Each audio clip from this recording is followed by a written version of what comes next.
আসসালামু আলাইকুম রহমতুল্লাহি ওবরকাতু। আলহামদুলিল্লাহ আলহামদুলিল্লাহ রব্বিল আলামিন। সম্মানিত ভিউয়ার্স, আসুন আমরা মহান আল্লাহ তাআলার দরবারে শুকরিয়াতান একবার বলি আলহামদুলিল্লাহ। লাখো কোটি দুরূদ ও সালাম শ্রেষ্ঠ নবী, প্রিয় নবী, আখিরি নবী, নবীদের নবী, সরকারে দো আলম, নূরে মুজাসসাম, রাসূলে কায়নাত, নবী পাক সাল্লাল্লাহু আলাইহি সাল্লামের উপর।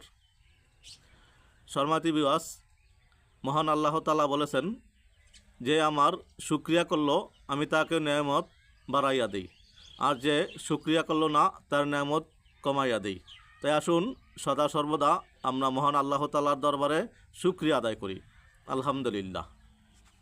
সম্মানিত ভিউয়ার্স, আপনারা দেখছেন মদিনার পথে 97 ইউটিউব চ্যানেল। মহান আল্লাহ তাআলা আমাকে দুই চারটি কথা বলার তৌফিক দিক, আমিন। সম্মানিত ভিউয়ার্স, আজকে আমরা একটি বিষয় নিয়ে আলোকপাত করব, যা কিনা মহান গ্রন্থ আল কোরআনে বর্ণিত। তাই আসুন মূল পর্বে যাওয়ার পূর্বে যারা নিয়ে নতুন দেখছেন অবশ্যই চ্যানেলটি সাবস্ক্রাইব করবেন, শেয়ার ও লাইক করে অপর ভাইকে জানিয়ে দিবেন। নিজে যা জানি অপরকে তা জানিয়ে দেই, নিজে কোরআন শিখি অপরকে শিখাই। তাই তো হাদিসে এসেছে, ওই ব্যক্তি সর্বোত্তম যে নিজে কোরআন শিখে এবং অপরকে শিখায়। সম্মানিত ভিউয়ার্স, মদিনার পথ চ্যানেলটি সদা সর্বদা কোরআন হাদিস থেকে ভিডিও আপলোড করে থাকে। তাই আসুন সদা সর্বদা আমরা ভালো কিছু দেখি, ভালো কিছু প্রচার করি। আজকে আমরা আলোচনা করব পবিত্র কালামুল্লাহ শরীফের নবম সূরা সূরাতুত আত-তাওবা নামে পরিচিত। সূরা আত-তাওবা কোরআনের 10 পারায় অবস্থিত, যার আয়াত সংখ্যা 129, রুকু 16। এই পবিত্র আয়াতটি পবিত্র সূরাটি সর্বশেষ নাজিলকৃত, যা তাওবা নামে পরিচিত। মহান আল্লাহ তাআলা এই সূরাকে আমাদের জন্য প্রেরণ করেছেন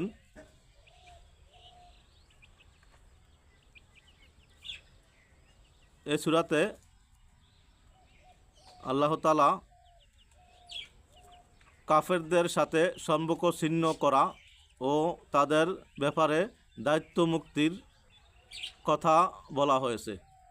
পাশাপাশি মুসলমানদের তওবা কবুল হওয়ার বর্ণনা রয়েছে। এই সূরাটির বিশেষ একটি বৈশিষ্ট্য হলো সূরাতে শুরুতে বিসমিল্লাহ শরীফ লেখা হয়নি। তাওবা শব্দটির অর্থ অনুশোচনা। এই সূরা তাওবা নাজিল হওয়ার পরে কাফেরগণ বলা বলি করছিল যে আল্লাহ তাআলার কাছে বিসমিল্লাহির রহমানির রহিম নাই।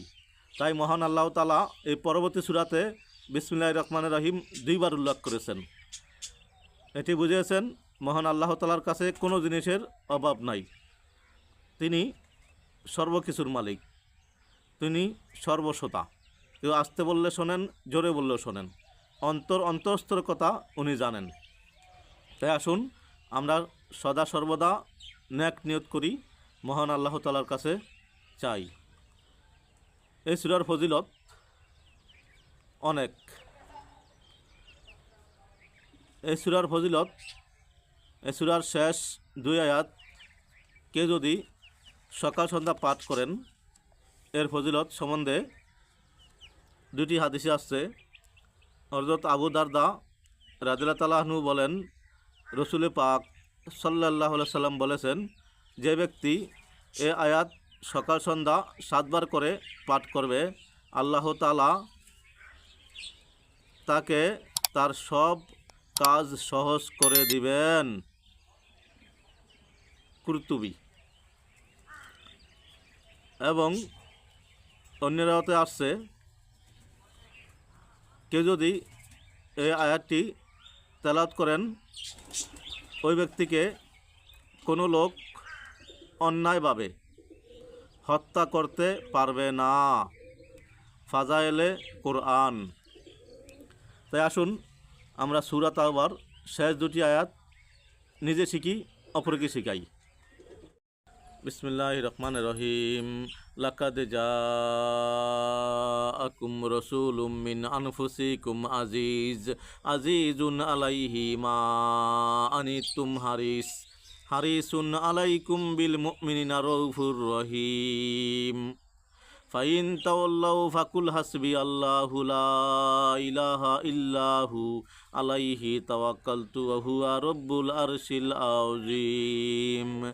বিসমিল্লাহির রহমানির রহিম।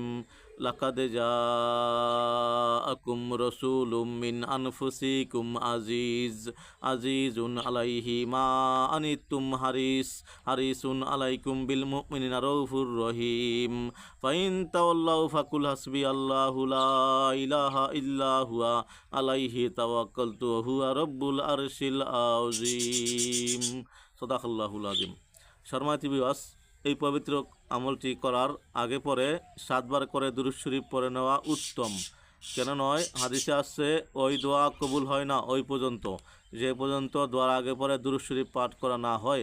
তাই আসুন আমরা দোয়া করার আগে পরে দুরূদ শরীফ পাঠ করব। আল্লাহুম্মা সাল্লি আলা সাইয়্যিদিনা মুহাম্মাদিন আন-নাবিয়্যিল উম্মি ওয়া আলিহি সাল্লিম। সকলের কাছে দোয়া আছে। আজকের মতো এইখানেই ইতি টানছি। আসসালামু আলাইকুম ওয়া রাহমাতুল্লাহি ওয়া বারাকাতুহু।